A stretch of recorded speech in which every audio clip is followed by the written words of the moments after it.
All right, Carlos, we are Hey, live. we're live.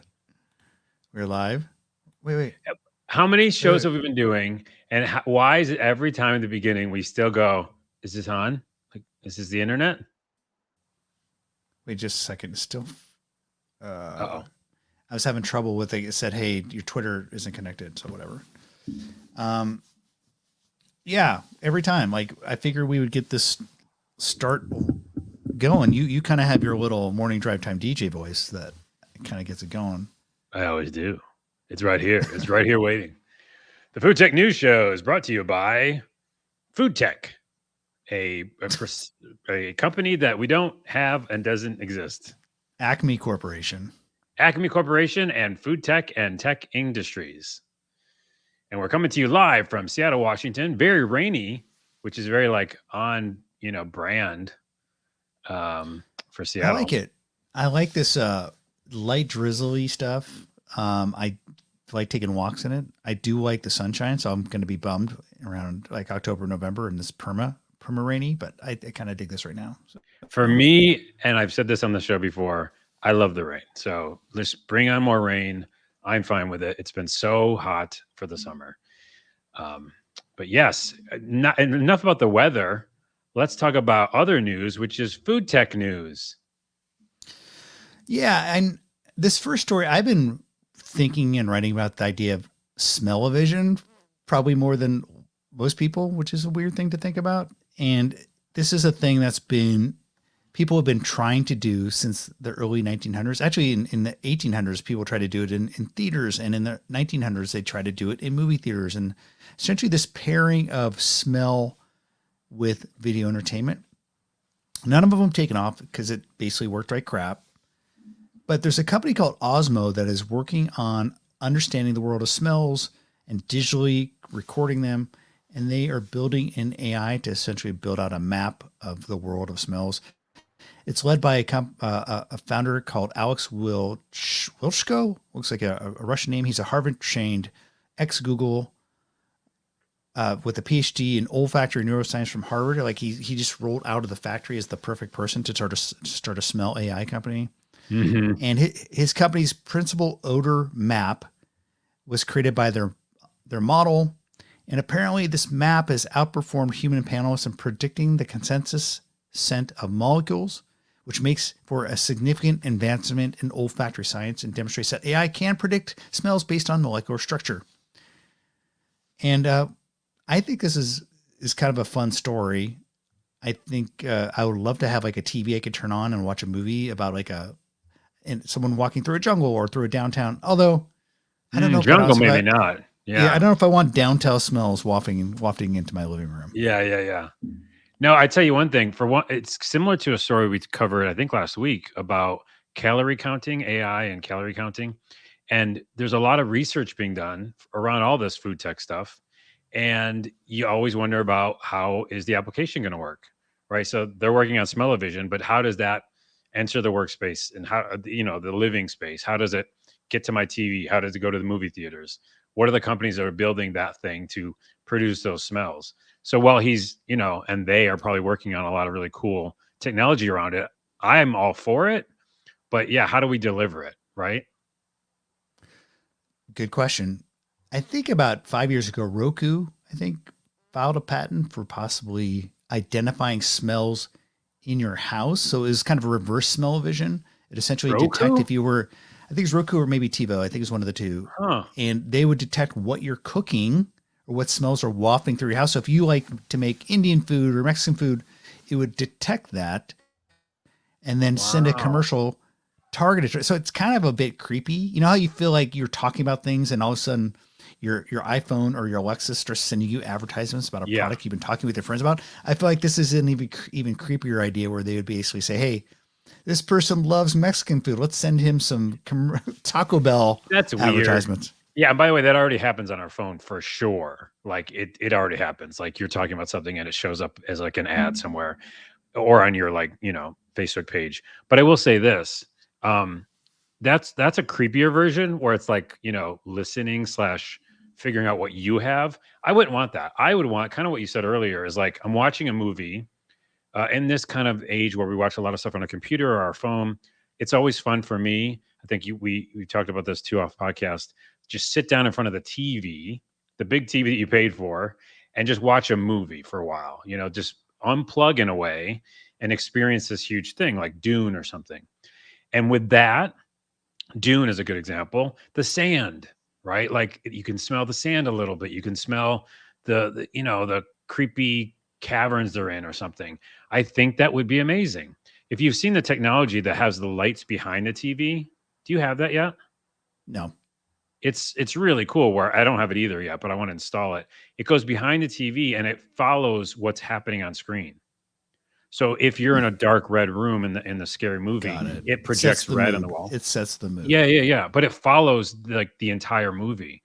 So if you put that together with smell, man, I'm all in.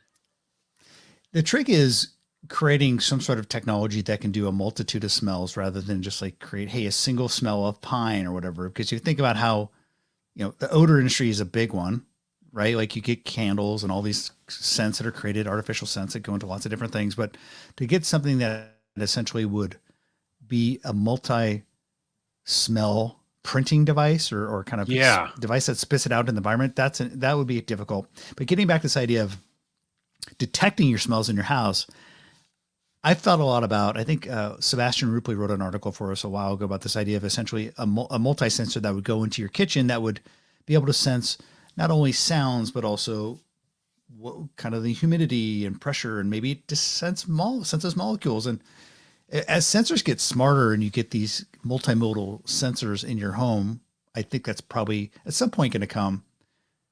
One of them obviously could be a smell sensor. And I think it's not out of the realm of possibility to say, hey, this person's in a human environment. This person is in a place that smells a lot like tacos or whatever, and then totally start to tailor things in terms of commercials, et cetera, towards that.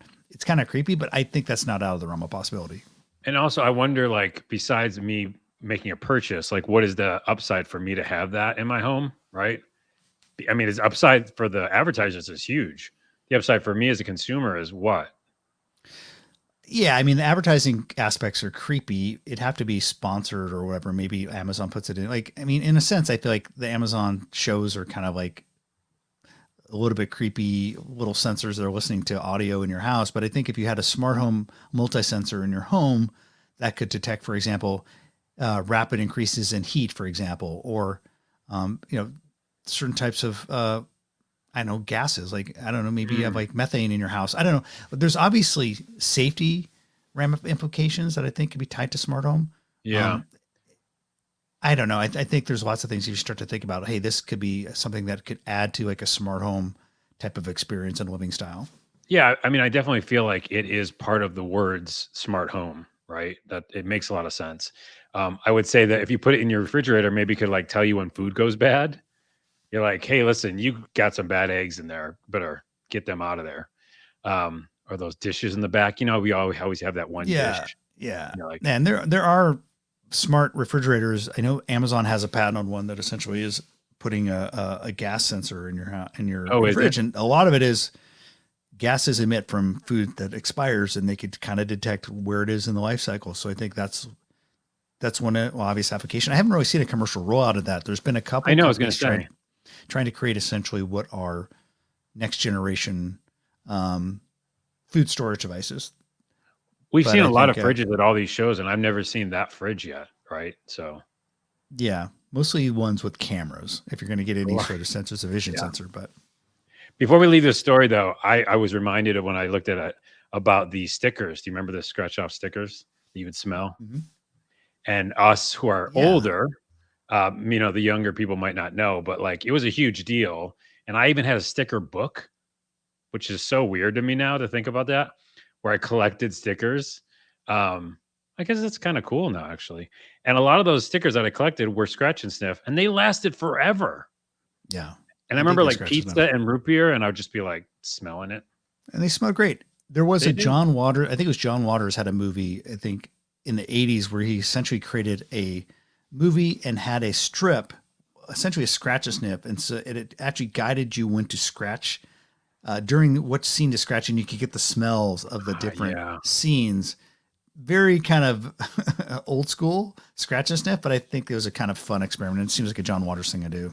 it is. I remember hearing about that. And also, we didn't talk about it, but a lot of the stuff, like you said, in the 30s and even in the 60s, they built things into helmets. They tried a lot of stuff before. So it never made it to the consumer market for maybe for a reason.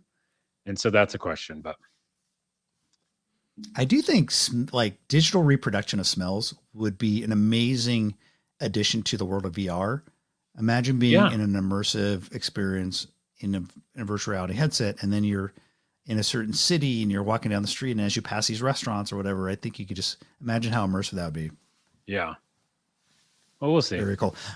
Next story is how would you like a nice glass of 2D printed oat milk, Carlos? Does that sound something like you'd like to have a glass of? Yes, because I have oat milk every day on my mocha. So, Well, now you can possibly get it shipped to you in essentially oat milk strips. Milkademia, known for their macadamia based milks, announced their first oat milk this week. And it isn't just any oat milk, it's actually oat milk that is 2D printed on strips. And they're calling it their flat pack oat milk.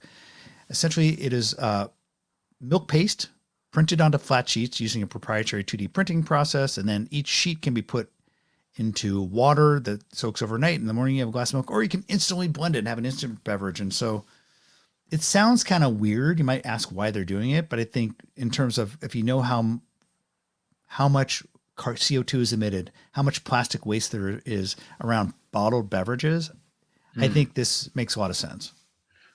I have a bunch of questions. One, I don't like the words milk paste. That that bothers me. Just like certain people don't like certain words. That one I don't like. Secondly, yeah, the use case is confusing to me. So I buy oat milk in those, cardboard containers or whatever, like Mhm. Oatly, and so I don't know what the waste is there, what the issues are with that packaging, but it seems pretty efficient, and that thing lasts forever, right? Like it's on the shelf when you buy it. You don't Yeah. have to refrigerate it. So I feel like what are they helping me with Well, they this? claim that it reduces the CO2 footprint by 92% and it reduces the packaging waste of 85%. And I think Hmm. you don't think about the the CO2 and the environmental impact of beverages nearly as much as you do of meat, but beverages, liquids just weigh so much. So you have to haul these things from the factory. You're doing it in big trucks, then you haul it from the grocery store to your house, and it just is a lot of moving stuff around. And then if you're moving just beyond milk, let's just talk about beverages. Like there's all this plastic waste for bottled water, et cetera. So I do think the beverage industry has a huge environmental impact. And so I think that's what they're thinking. They're just trying to think of innovative ways to basically let people make it at their home because Yeah. everyone has running water, everyone has tap water.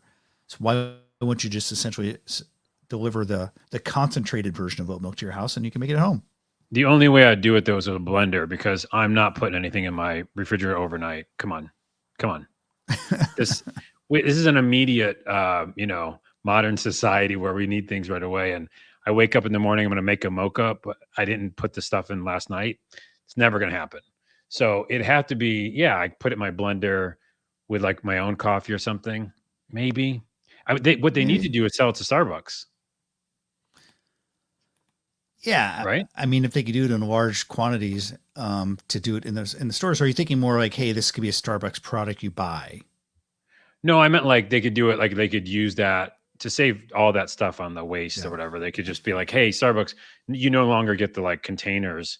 You just get these little sticks that you have to put in a blender first or something." I yeah. don't know. I don't know. I mean, there already is oat milk powder, and there's Hmm. obviously a lot of like concentrated concentrates and powders to make drinks at home. So that's the one thing I was wondering about.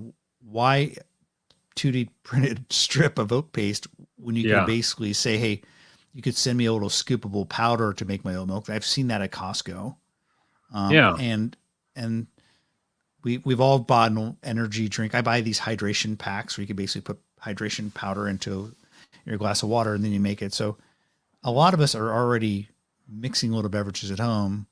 I just True. wonder why they decided to do the strips. Yeah, protein shake. I got all that powder. That's how I do it. So interesting. Milkademia isn't the first company. There's a company called Vegans out of Europe that got a patent on this. There's also a company called Smart Cups that prints their drinks, but they do energy drinks and they print the concentrates directly into the bottom of a cup. So you have a little cup, you put some water in it, and you have an energy drink. And apparently the cup is really environmentally friendly, even though it's disposable. It's like made from, I think, plant-based materials, etc., and it's fully compostable. But this is not an entirely original thing to Milkademia. I just thought it was interesting because they are a pretty big brand name in plant-based milk. Yeah. We'll see. We'll see. Moving on to the next story. This is a smart kitchen tech story. Long and well-known startup in the space of Nova, now owned by Swedish conglomerate Electrolux. They really, I think, were the biggest winner in the sous vide circulator market.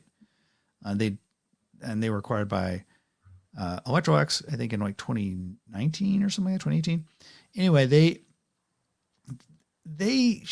there's one of the criticisms I think of kitchen tech and just connected devices in general. This is this idea of, hey, what happens when the app stops working? If like an app is central to the experience, or what if they start to change the monetization models and you bought a piece of hardware with an app that works with it, and all of a sudden years later they decide to charge a subscription fee? Well, that's what Anova is doing. The CEO of the company announced that they will start charging a subscription fee for the app for the Anova sous vide circulators, the previous generation. And Steve Savagian, the CEO, says that the decision to do this was based on the fact that each connected cook costs them money, a cost that gets pretty significant when they say that they've done hundreds of millions of cooks, which seems like a lot to me. I think they've probably done a total of hundreds of millions of cooks. I don't think all these people are using their app. I know I have an Anova circulator. I just stick it into a big thing of water. I haven't used the app forever. And I just hit go on it. I imagine most people do that. The new subscription is $1.99 per month or $10 a year. And so a lot of people weren't happy about this, Carlos. A lot of people were complaining online on the blog post as well as Reddit. One person said, I like the product, bought it for friends and family as a gift. I will no longer be using this product. Regret ever supporting this company. Another person said, you've watched Sonos app troubles and thought, hey, hold my beer. Charging your customers for your inability to innovate is a doozy. Obviously likening it to the Sonos issues with their app. But what do you think? If you had a sous vide circulator, would you feel betrayed? I think it's more about, because it's not that expensive, just to be truthful. Like that, what is it, $10 a year? Come on. Yeah, it's not much. I pay a lot more than that for Netflix and other things, which I know are giving me different types of entertainment. But so I don't think it's the money. It's just the kind of, whoops, look over here, and we're doing this over here. And people never like that. Secondly, people online love to hate things. So there's a little bit of that going on when I read some of those comments. It's like, yeah, just calm down. Like it's not a cool thing to do, but at the same time, it's not the end of the world. So I don't know. I don't think it's the price point. I think it's more of like you said, like I don't have that device, but if I had something like that, I would literally just turn it on, put it in the water, never even like go near my phone. I like the fact that it is the technology in just a device, and I think maybe that's a ton of people bought it for that, and they weren't really thinking about that, mixing it together with the app. Yeah. And I think it's like, I don't know if you remember, but the ChefSteps Joule sous vide circulator was app only control. Like you needed the app to make it work. And part of the reason I think people liked the Nova was the fact that you can actually just use the physical controls on the device. So it would be a completely different reaction. I think if ChefSteps said, hey, we're going to charge you for this app. I think you're right. It's a vocal minority. A lot of people complaining online, but I don't know at the end of the day, it's a big deal, but I do think it speaks to the fact that, hey, we're used to Apple and smartphone companies like forcing us to upgrade, and then they eventually end of life stuff when they just feel like, hey, we need to start putting our attention on the latest generation of product. With appliances, I feel like people think these things last forever. So I think like this is Anova saying, hey, we're going to try a more smartphone based approach, like a technology product approach versus like a cooking gadget approach. Cause I think most people expect their cooking gadgets to go on forever. I think this also brings up an interesting point that I just thought of, which is, I wonder if humans are like, as technology gets better and more embedded, which we've seen every year at CES and SKS and all the different shows. Um, do we start wanting the technology just in the appliance and not to ever have to go back to our phones? Like, is that transition happening now? Because I know for me, I'm exhausted with the phone. Like, and as we look at glasses and as we look at other things that are wearables and things that we don't need to have to just be going back to the phone, we can just do it all within whatever, device we have. Maybe people are thinking of a little bit more like that. Hey, my refrigerator's smart. Never have it talk to my phone. Just let me do it all there, like the Jetsons. I don't know. Maybe that's the transition point. I mean, another part of the story is they're also going to stop supporting Bluetooth and Wi-Fi for these older models. And one of the use cases around that is if you have a sous vide circulator and you're, say, running home from work or you run to the store, you can actually remotely turn on your sous vide circulator and initiate a cook or turn it off. That, I think, is a thing that is only possible through your phone and your apps. I think there are some feature sets. Another idea would be like a refrigerator with a camera in it, and you can't remember if you have milk while you're at the grocery store. You can look at your phone. So I do think there's applications where benefits come through connectivity and through apps. But I think you're right. For a lot of people, for basic functionality, they don't need that.